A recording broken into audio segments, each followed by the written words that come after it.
Hello, everyone, and welcome back to the Cop Council. How are we all? Hopefully, all of you are having a fantastic Thursday, wherever you are around the world. I really have to think then what day we were on, but how are we? Hopefully, everyone is good. Hopefully, everyone's all good. And of course, we are here again to discuss Trent Alexander-Arnold and Real Madrid. Of course, it probably is the last video we'll do for at least until next week on, of course, Trent Alexander-Arnold potential move to Real Madrid. And of course, there is slightly more news on the situation. Of course, we will discuss it in tonight's episode. Won't be a long episode.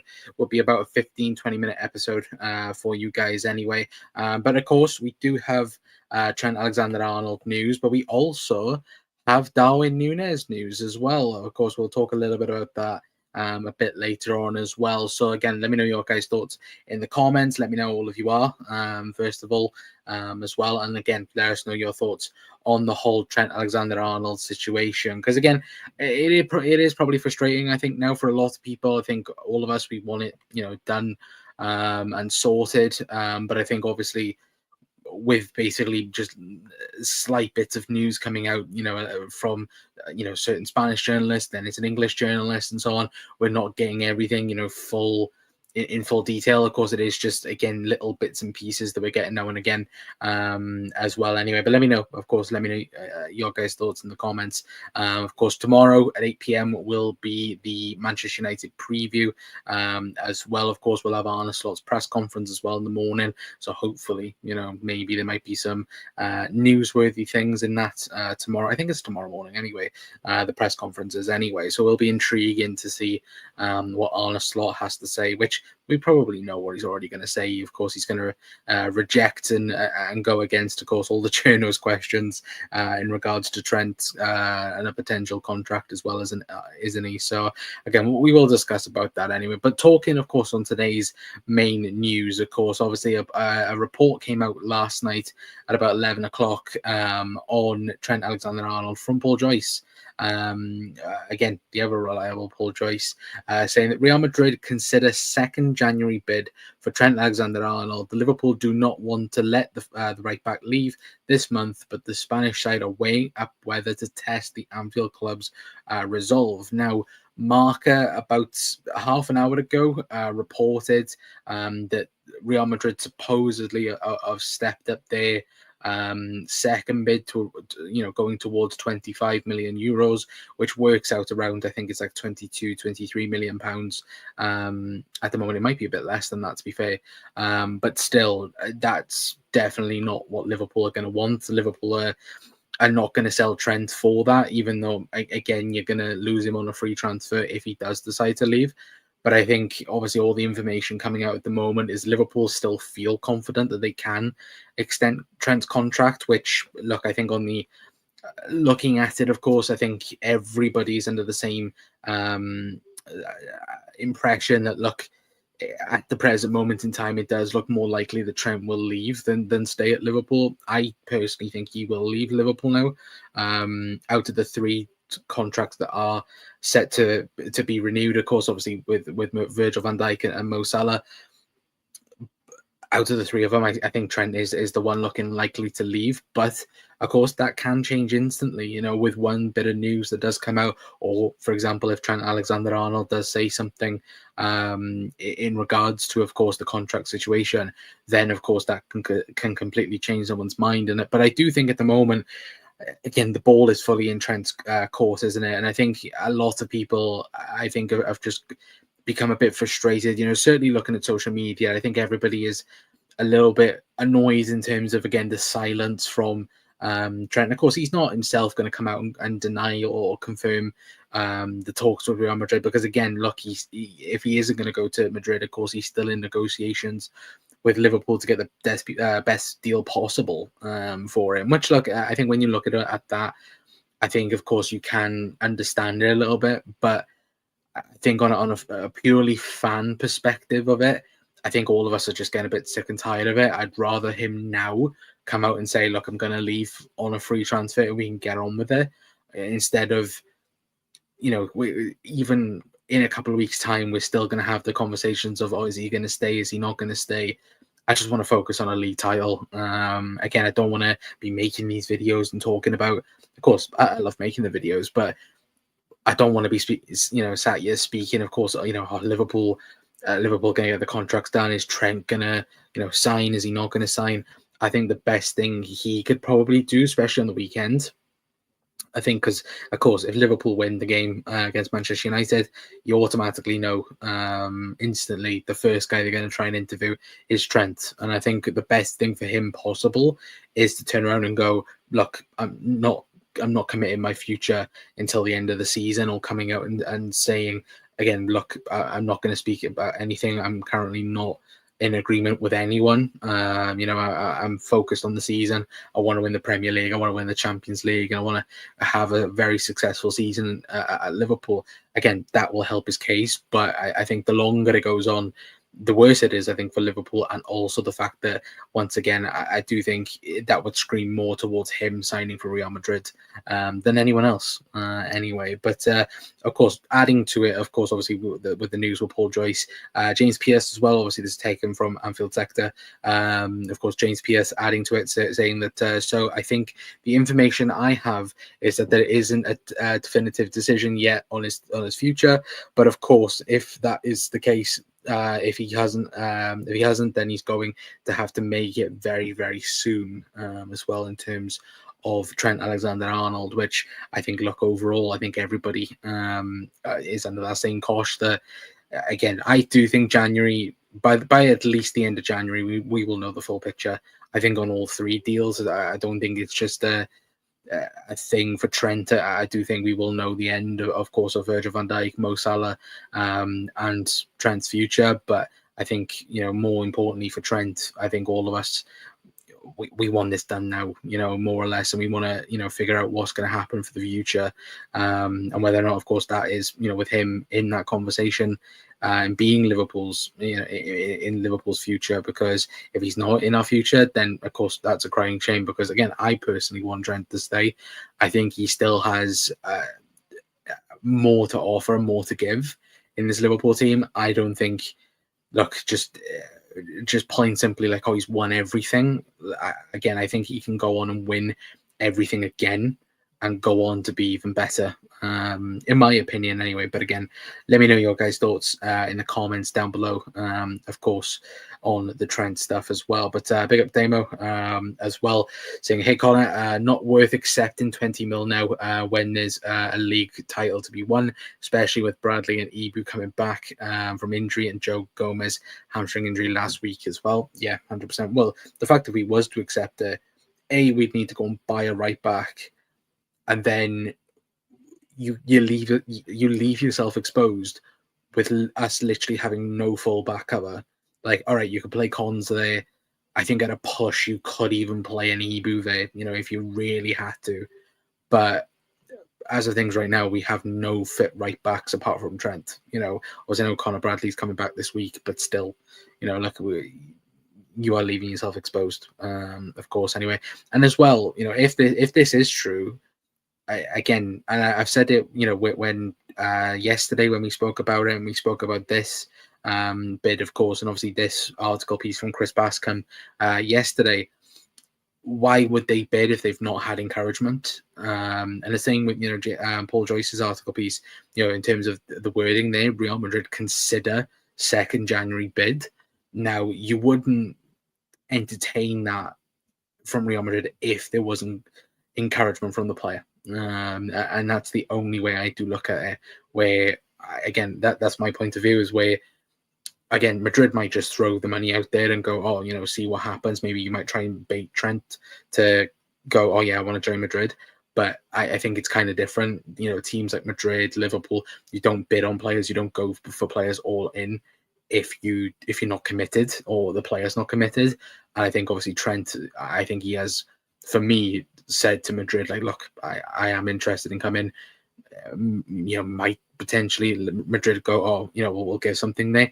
I'm not too sure, but who knows? Anyway, but Yocon as well, big up Ozan as well. Hope you're doing well, mate. John says, "Hi, Con. I'm hoping all this contract renewal talk will not derail our season and our dressing room. We need to be focused on having a successful season." Absolutely agree, 100%. This Trent saga is embarrassing for FSG. Yes and no. I would agree in some sense, but in other ways, I'm like, I think it's more with Richard Hughes and Michael Edwards more than FSG. I think Richard Hughes, especially, like the fact that we're still hearing that Mo Salah, and again, they might just be saying this for the sake of it because of the media, but if it is true that again, Virgil van Dijk, Mo Salah, and Trent, for example, again, we're nowhere near, the deal's getting sorted yet. What's happened over the last 6 months, and that's the main sticky point for me. Where again, these types of deals should already have been done, by the football club. And again, who do you blame for that? Do you blame Jurgen? Do you blame again the whole backstage of Liverpool's transfer committee and the department, of course, with the sporting director? Do you blame that type of mess up? Do you blame for me at the moment, I do blame Richard Hughes and Michael Edwards because they're not getting it done, and it is being very publicly being spoken about. But also, I think again, you have to look back and you go towards Jurgen Klopp and Jörg Schmachter. Surely somebody would have seen, I should say, sorry, that Virgil van Dijk, Mo Salah, and Trent Alexander-Arnold were all out of contract this summer and gone, yeah, we might want to fix something about that. But look, we could be going in circles, couldn't we, realistically? We have a league title to win, and this crap is going on. Yeah, 100% agree with you. Ozan as well. But Daniel saying, I can't see Trent himself wanting to leave when he can win another league title with us. His hometown club, Real Madrid, and their mouthpiece Marca are just playing amalgams. Yeah, they could be 100%. Normal game, sorry. Yeah, no, they could be 100%. They could be, but I think the big thing, and I would always go back to that interview that Trent did with Sky Sports. And he had the option. I think it was to win a World Cup, a Champions League, to become club captain, or win the Ballon d'Or. And he went straight for the Ballon d'Or, and there was no question from it. Now, I think if you maybe have asked that question to Trent 3-4 years ago, I think it would have been club captain. I think that would have been the case. I think even the Champions League would have been ahead of the Ballon d'Or. But for some reason, and something has changed in Trent, where, again, that type of feeling for him, the fact that, he was very open in terms of wanting to win the Ballon d'Or and being the first right back to do that in history. And again, in every, I think, journal's mind, or in terms of, pundit, everyone in the past has said you can't necessarily win a Ballon d'Or in the Premier League. You have to go to Spain. You have to go to a Madrid or Barcelona, because again, the recent history has suggested that. Rodri, of course, this season was an exception, but over the past couple of years, you've had Messi, Ronaldo, you've had Modric as well for Real Madrid win a Ballon d'Or. And in Trent's mind is that. But I think it's like we said yesterday, you look at Trent, and even if Real Madrid was to win everything in world football, they win the La Liga, the Copa del Rey, the Champions League, the Club World Cup, if they won everything, they wouldn't look at Trent and start with him. They'd go from Vinny to Mbappe. They'd then go to Modric. They'd go to Jude Bellingham. Like, again, Trent would be 5th or 6th in that list. And again, that's not disrespect towards Trent, because Trent could have an absolute unbelievable season and be the best player at Real Madrid, but he still wouldn't get picked for the Ballon d'Or. And I think that is just a unfortunate case where, again, you look at Liverpool, for example, Virgil van Dijk should have won the Ballon d'Or back in 2019, and he should have done. He had one of the best, if not the best, season from a centre back that we've ever seen, certainly in the modern era, and he didn't get it. And maybe Trent's looking at that potentially, but I think for me, I don't know. I think the story with Trent, I think it is getting very murky, and I also think that the longer it goes on, I think the worse it is for Trent. I really do, because I think people then will turn on Trent, especially if Liverpool start dipping in form, and of course things start changing as well anyway. But I do want to mention one other bit of news well before we do shoot off, because like I said, it won't be a very long stream tonight. But Darwin Núñez to AC Milan, possible move, whether that be in January or the summer transfer window. But it was reported earlier on from Simon Jones from Mail Sport, saying that again AC Milan are yet to contact Liverpool in regards to a move for Núñez in January. Although it is still extremely early in the transfer window, it is unlikely that Liverpool would permit Núñez a move away without a replacement lined up. Of course, there was numerous reports in Italy suggesting that Darwin Núñez obviously getting linked to Real Madrid, getting linked to AC Milan, and then of course Darwin Núñez goes and likes a post with him in the AC Milan kit as well, which did cause a lot of conversation, of course, on social media. But yeah, look, I think for me, there's no chance Darwin's going to leave in January. I'd be hopefully surprised if that was to be the case. But in the summer, again, that might be an option, considering, again, when we talk about Liverpool potential replacements, could Darwin Núñez be, leaving Liverpool next season? Absolutely. I do think that could sadly be the case for him anyway. But look, we will have to wait and see for that anyway. But let me quickly go back and read a few more comments before we do shoot off anyway, because again, guys, sorry it's not a long one. It will be back live, of course, tomorrow, 8 p.m. Or 9 p.m, either one. But make sure you are tuned in, of course, to social media, and of course, get the notification bells going as well. But John says, I don't know right back will win a Ballon d'Or. Cannavaro, the last defender to win, and he won the World Cup. Exactly. Again, should have been Virgil van Dijk, 100%. But not even Marcelo won a Ballon d'Or as a fullback for Real Madrid. Exactly. And even in an era of Messi and Ronaldo, Modric had to win everything that year for Real Madrid and get to a World Cup final. Some people would even argue that Antoine Griezmann deserved a Ballon d'Or over Luka Modric in that season. I personally, and I love Lionel Messi. I think Messi is the GOAT of football. I think Messi is the greatest of all time. But I do still think Virgil van Dijk should have won the Ballon d'Or that season. But again, that might be biased on my end. But also, I do think we hadn't seen a centre-back have a season what Virgil van Dijk did. And that's just my opinion. Anyway, but Ozan says we should be adding players, strengthening in January instead of selling. Yeah, I would agree 100%. Anyway, Ozan, I'd 100% agree with you, but then, mate, anyway. But again, we're going to leave it there for tonight, guys. Big thank you to everyone for tuning in to it. Of course, we could have done a short, but I thought, why not? Well, we'll do a quick live, of course, anyway. But if you are new around here, hit the like button, hit the subscribe button if you are new. Of course, tomorrow is the Manchester United preview, so make sure you are tuned in for that. Of course, it will be 8 p.m, I think, tomorrow for it. But of course, make sure you are tuned in or keep an eye on the YouTube channel, of course, anyway. But of course, obviously stay safe as well, because I think the weather, over the next couple of days is going to be pretty bad as well in the UK. So of course, make sure you are staying safe wherever you are around the world anyway. But I will hopefully see you guys tomorrow, 8 p.m, for the match preview show. But until next time, guys, that's going to be it from me. I've been Connor from the COP Council. I'll see you guys tomorrow. Ta-ra.